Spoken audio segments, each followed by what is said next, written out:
Hey everyone, and welcome to today's Explainer. Okay, we've got a really great one for you today.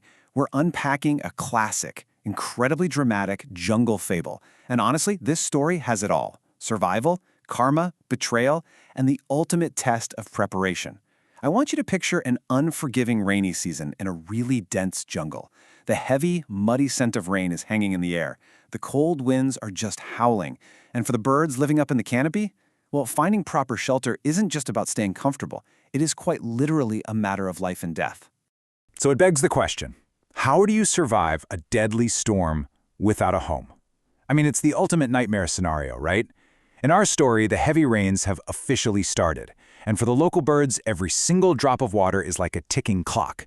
Because if they don't have a secure, waterproof nest, those fierce winds and torrential downpours are going to sweep them away. No exaggeration. So today, we're going to look at how two very different families answer this exact, terrifying question. All right, let's kick things off with part 1, the ultimatum, and the good news. To really understand the absolute chaos that's about to unfold, we first need to look at where our two main bird couples are starting out, because they could not be more different. First up, take Burra and Rima. Rima is literally packing her bags. For months, all through the bitter winter and the scorching summer, her husband Burra has been promising to build them a sturdy, permanent house. But, he's your classic procrastinator. Now the deadly monsoon is here, and they are still completely exposed to the elements. Rima has had enough. She drops a massive ultimatum. Burra has exactly 4 days to build a real house, or she is leaving him and moving back to her mother's house forever. So the clock is officially ticking for him. Meanwhile, completely on the other side of the jungle, our second couple is dealing with a totally different kind of pressure. Lotto has been getting these intense, dizzy spells and breaking out in a sweat. Her husband, Balu, totally panics and rushes to get Dr. Owl. And the diagnosis? Well, Dr. Owl happily announces it's actually fantastic news. Lotto is pregnant. Their family is about to grow. But, as you can imagine, with the baby news comes a really sudden, terrifying realization for Balu. Their current, flimsy little nest is just not going to be enough for a growing family, especially with the brutal storm season right on their doorstep. Which brings us to part 2, a tale of two approaches. So both of these husbands are under immense pressure right now, with the heavy rains closing in. But how they handle it? Night and day. Recognizing the incredibly high stakes, Balu gets totally proactive. He immediately gets to work on a nearby tree, handcrafting a much larger, incredibly sturdy house out of strong leaves, and he places it high up on a thick branch so it can actually withstand those violent monsoon winds. Meanwhile, Burra's 4 days are rapidly slipping by. He's panicking, he is desperately running out of time, and instead of, actually putting in the hard labor, he resorts to deceit. When he spots Balu's newly finished, magnificent leaf house, a pretty dark idea starts forming in his mind. Okay, moving on to part 3, the night of the storm. The 4-day deadline is up. It's nighttime, and the jungle is suddenly hammered with fierce, freezing winds and just a torrential downpour. It is so violent that it threatens everything in its path. And things escalate incredibly fast here. Right at midnight, the terrifying winds cause Lotto and Balu's fragile old nest to crash completely to the ground. By 1 a.m., the couple, carrying whatever tiny belongings they can manage, are desperately flying through the blinding rain toward that new, sturdy leaf nest Balu just built. But at 1:30 a.m., they arrive, only to find the door locked from the inside. And who's in there? Burra and his wife Rima.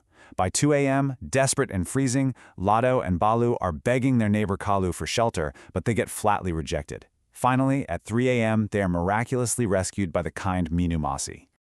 Okay, we really need to focus on what exactly happened at 1:30 a.m., because this is the ultimate betrayal. When Balu knocked on the door of his own newly built house, Burra and Rima stepped out. And Rima actually believes her husband built this beautiful home. Burra completely stole the nest that Balu poured all his blood, sweat, and tears into, and he shamelessly lied to his own wife, claiming it was this romantic surprise to keep him from leaving him. And to top it all off, Burra actually threatens Balu and Lotto to leave, slamming the door right in their faces while they're stranded in a freezing tempest. Just brutal. And the heartbreak really doesn't end there for them. they fly over to their neighbor Kalu's house. Now, Kalu and his wife Gori had just been inside discussing dinner plans, but when Baloo explains that Bura literally stole their home and begs for just a tiny corner to stay dry, Kalu comes up with the most convenient excuse ever. He claims his mother-in-law and brother-in-law, Kalia, are visiting, so there's absolutely zero room for them.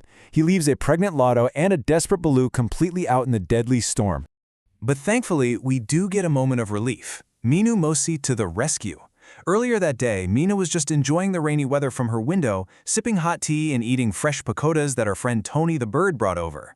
She is just a genuinely good soul, so when she sees the shivering couple outside in the middle of the night, she immediately brings them in.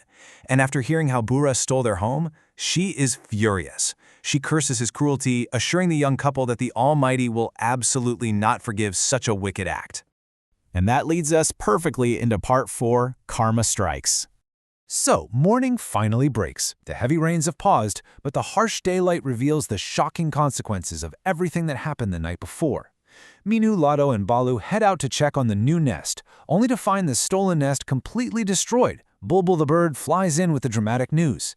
Turns out, the storm was so intense in the middle of the night that it absolutely smashed that stolen nest to pieces. Why? Because Bura didn't build it. He had absolutely no idea how to secure it or maintain it from the inside during a tempest. The whole thing collapsed, leaving both Bura and Rima severely injured. In fact, their selfish neighbor Kalu actually had to drag them to Dr. Owl's clinic for emergency treatment. When Baloo and Lotto get to the clinic, they find a completely battered and broken Bura. The truth is fully out now. Rima finally knows that Bura lied to her about the surprise nest, and she is absolutely furious. She finalizes her decision to leave him for good the second she recovers. So Bura has essentially lost his health, his stolen home, and his wife. He realizes, the hard way, that taking a shortcut and harming others only brought total destruction down on his own head. Let's see how this all wraps up in Part 5, Forgiveness and New Beginnings. Now, how do you respond to someone who literally left you and your pregnant wife out to die in a deadly storm? It's a tough question. But Baloo and Lotto show just incredible grace under pressure. They take the absolute high road. Despite the agonizing, terrifying night they just endured, Baloo and Lotto choose to forgive Bora for his malicious theft. And, no way, not only that, they also forgive their neighbor Kalu for his incredibly selfish refusal to help them when they were in dire need. And you know, those positive actions really ripple outward, ultimately leading to our happy ending. Safe and warm in Minu Masi's home, Lotto safely lays 2 beautiful eggs. Meanwhile, Bura slowly recovers from his injuries and he genuinely learns the value of honest labor. Once he is finally healed up, Baloo doesn't hold a grudge against him. Instead, he actually works right alongside Bura, and together they build brand new, permanent, totally storm-proof leaf houses for both of their families. Hard work and collaboration eventually lead to safe homes for the whole community. So what is the true moral of the fable? Now that the storm is completely settled, what are the real takeaways we should pull from all this jungle drama? First, karma catches up to deceit. Bura's lies led to his literal and figurative downfall. I mean, he was crushed by the very house he stole. Second, hard work guarantees survival. Baloo's proactive labor was quite literally the only reason a sturdy house existed to begin with. Third, taking shortcuts always leads to ruin. And finally, forgiveness is a true virtue. Baloo's refusal to hold on to his anger is what ultimately brought everyone back together to build permanent solutions. And guys, this really matters because it's a mirror to our own lives, you know? It asks us how we prepare for our own metaphorical storms and how we treat other people when we're the ones who are desperate. So I want to leave you with this final provocative thought. If you were Lado and Baloo stranded in the freezing rain with a baby on the way, would you have forgiven Bura? Honestly, it is so easy to say yes sitting here right now, but in the heat of the moment, grace is incredibly difficult. Think about your own capacity for forgiveness the next time someone wrongs you. Thank you so much for joining me for this explainer. Keep learning, stay prepared, and I will catch you on the next one.